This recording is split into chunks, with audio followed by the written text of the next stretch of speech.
কোটা আন্দোলনকে কেন্দ্র করে সারা দেশে কোটি কোটি টাকার রাষ্ট্রীয় স্থাপনায় ধ্বংসযজ্ঞ চালিয়েছে দুর্বৃত্তরা। সরকারি স্থাপনা থেকে শুরু করে বেসরকারি প্রতিষ্ঠান কোনো কিছুই রেহাই পায়নি সহিংসতাকারীদের হাত থেকে।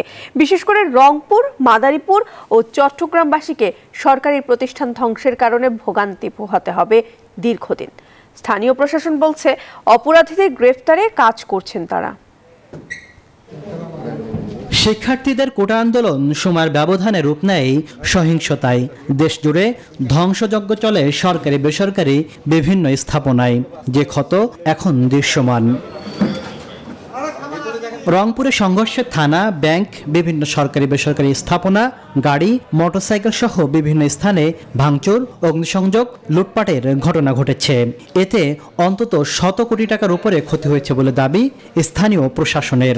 যারা এই বিভৎস ঘটনার সাথে জড়িত তাদের গ্রেফতার, তাদের চিহ্নিত করার জন্য আমরা সকলের সহযোগিতা কামনা করছি।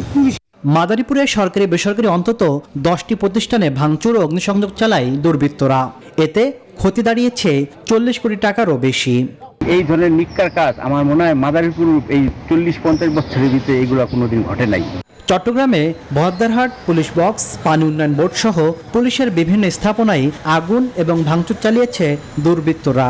সিএমপিতে পুলিশের স্থাপনার বাইরে কিন্তু খুব বেশি কোনো স্থাপনায় কোনো অগ্নিসংযোগ বা ভাঙচুর হয় নাই।